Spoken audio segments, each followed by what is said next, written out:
यानी कहने का मतलब ये है, शिक्षित होने के बाद भी यहाँ पे नौकरी उनको नहीं मिल पा रही है, व्यापार व्यवसाय नहीं मिल रहे हैं, और गरीबी हालत बढ़ती जा रही है, पेट्रोल की कीमतें बढ़ रही है, और गंदगी भी पसरी हुई है सब दूर। सड़क निर्माण भी घटिया निर्माण है, सब दूर देख रहे हैं आप। किसी प्रकार की कोई व्यवस्था यहाँ उपलब्ध नहीं है जो अपेक्षाकृत होना चाहिए।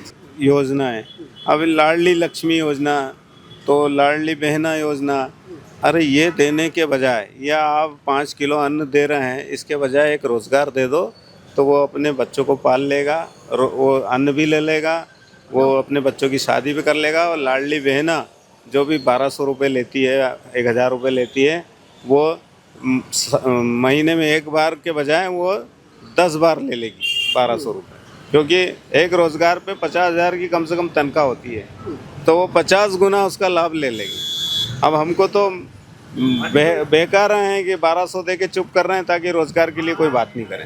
मेरा मतलब तो ये कि निजीकरण संस्थाएं जितनी हैं, स्कूल से लगा के अस्पताल लगा करके तमाम सारे निजीकरण ये ख़त्म करना चाहिए, और शासकीय लेवल पे सारा संचालन होना चाहिए। मालवा की आवाज़ में आप सभी का बहुत बहुत स्वागत है। तो इस वक्त हम मौजूद हैं देवास में, और देवास के ज़रा लोकल मुद्दों पर बात कर लें, देवास के लोगों से बात कर लें कि क्या कथनी है उनकी, और मोहन यादव की करनी पर उनका कितना मानना है कि भैया क्या स्थिति है इस मालवा की एरिया की। सर, थोड़ा सा चर्चा मैं कर ही रहा था लोगों से, क्या है देवास की लोकल चीज़ों पे मैं बात करूं, कोई खास मुद्दा हो, या फिर देवास की क्या मुख्य समस्याएं आप लोगों को लगती हैं, और मोहन यादव के कार्य में आपका क्या दिलचस्पी है? सबसे पहले तो पानी यहाँ का इशू है, सब दूर कई जगह पर पानी मिल नहीं रहा है, ये एक ज्वलन समस्या है। दूसरा, हमारे यहाँ देवास एक इंडस्ट्रीज एरिया है, और इंडस्ट्रीज एरिया के कई इंडस्ट्रीज पानी के अभाव में मृत पड़े हुए हैं। कई बाहर से लोग यहाँ नौकरी की तलाश में आते थे, लेकिन आज ये यहाँ के उद्योग धंधे बंद होने के कारण यहाँ के युवा बाहर भागने को मजबूर हो गए। यानी कहने का मतलब ये है, शिक्षित होने के बाद भी यहाँ पे नौकरी उनको नहीं मिल पा रही है, व्यापार व्यवसाय नहीं मिल रहे हैं, और गरीबी हालत बढ़ती जा रही है, पेट्रोल की कीमतें बढ़ रही है, और गंदगी भी पसरी हुई है सब दूर। सड़क निर्माण भी घटिया निर्माण है, सब दूर देख रहे हैं आप। किसी प्रकार की कोई व्यवस्था यहाँ उपलब्ध नहीं है जो अपेक्षाकृत होना चाहिए थी। अब ये बता दीजिए कि मालवा में अब क्या बदलाव आप देख रहे हैं, या मालवा क्षेत्रों में, या मैं देवास की आपकी बात करूं, क्या बदलाव देख रहे हैं, और क्या मालवा का कोई एक ऐसा क्षेत्र नहीं है जहां पर डेवलपमेंट आप देखते हो या परिवर्तन देखते हो? मालवा का क्षेत्र डेवलपमेंट के हिसाब से देखा जाए तो देवास तो इसका हब है, तो यहाँ विकास नहीं है, तो दूसरी जगह भी अव्यवस्था फैली हुई है। उज्जैन में तो डेवलपमेंट चल रहा है सर, तेज, वो बता रहे हैं कि हम डेवलपमेंट बढ़िया कर रहे हैं। जितनी सड़कें छोटी थी उनको डबल कर रहे हैं, 4 लाइन कर रहे हैं। उज्जैन का डेवलपमेंट देखा था, सारी मूर्तियाँ उड़ गई थी, आपने देखा था खुद, गुणवत्ता आपको जानकारी में है। दूसरा, ये अलग है कि डे बाय डे कुछ न कुछ काम चलना चाहिए। सरकार को चुनी इसलिए है कि हमारा विकास करे, लेकिन अपेक्षाकृत विकास अभी संभव नहीं। तो जो उज्जैन में अभी सिंहस्थ लगने वाला है उसको लेकर काम चल रहा है, सड़कें चौड़ीकरण का काम चल रहा है, या जो भी छोटी सकरें हैं, ताकि दिक्कत ना आए सिंहस्थ को लेकर, क्योंकि तमाम पब्लिक वहाँ पर आएगी, दर्शन करेगी, तो फिर उस पर समस्या ना। वो उसके लिए पूर्व नियोजित प्रोग्राम चल रहा है, अच्छी बात है, हम उसका स्वागत करते हैं कि भीड़ को जो है नियंत्रित करना ज़रूरी है, और सभी लोगों का समावेश हो सके, और हमारे यहाँ की जो परंपराएं हैं वो चलती रहें, और कोई भी व्यवधान उत्पन्न ना हो। अच्छा, जिन चीज़ों पर जैसे मोहन यादव काम कर रहे हैं, जैसे आपने कहा कि उज्जैन का काम ठीक कर रहे हैं, उस पर आपकी क्या प्रतिक्रिया है? और जैसे अब आपके देवास में काम धीरे है या सही नहीं हो रहा, उस पर आपकी क्या प्रतिक्रिया है? उसकी प्रतिक्रिया ये है कि हमारे लोकल जो जिन्हें हमने जिम्मेदार पदों पर बिठाया है, उनकी जवाबदेही है, उनको संज्ञान लेना चाहिए और इस पर काम करना चाहिए। अच्छा, मतलब जो यहाँ के लोकल विधायक हैं, या फिर ये कहें जो सरपंच लगते होंगे, या गांव के जो भी कर्ता धर्ता हैं, क्षेत्र के कर्ता धर्ता, उन पर कोई असर नहीं इन चीज़ों का? भी उन लोगों की भी जिम्मेदारी बनती है, उनको भी ये सब जितनी मैंने बातें कही है, असंतोष है, तो इस पर उनको जो है काम करना चाहिए, और ये विकास के काम में अग्रणी रहना चाहिए। विकास से ज़्यादा मैं तो कह रहा हूँ रोज़गार उपलब्ध कराना चाहिए। रोज़गार उपलब्ध रहेगा तो सब कुछ हो जाएगा। जी सर, कई बार मैं सुनता हूँ कि बहुत सारी योजनाएं चलाई जाती हैं, क्या उन योजनाओं का लाभ देवास में नहीं आ रहा है या मालवा के क्षेत्रों में नहीं आ रहा है, या फिर ऊपर से जो फंड पास होता है, बड़े बड़े आंकड़ों में फंड पास होता है, तमाम और शहरों को मिलता है, यहाँ पर क्या समस्या है, क्यों नहीं आ पाता, और आता है तो क्या बीच में खा लेते हैं लोग?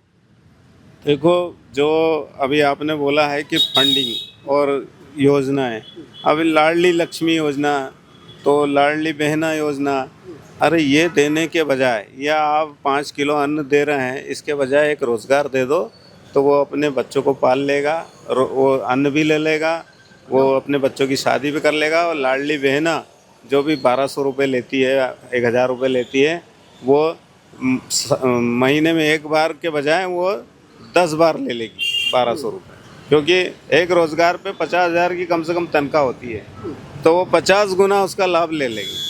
अब हमको तो बेकार हैं कि 1200 दे के चुप कर रहे हैं ताकि रोज़गार के लिए कोई बात नहीं करें। अगर सही मुद्दे पे काम करना है तो रोज़गार उपलब्ध कराना चाहिए। अभी बता दो मुझे, सब दूर संविदा हैं, स्कूल बंद हो रहे हैं, स्कूल के जो टीचर लोग थे उनको रोज़गार था, वो रोज़गार से और बेदखल हो रहे हैं। स्कूल बंद होंगे तो स्वाभाविक है कि टीचर भी बंद हो जाएंगे।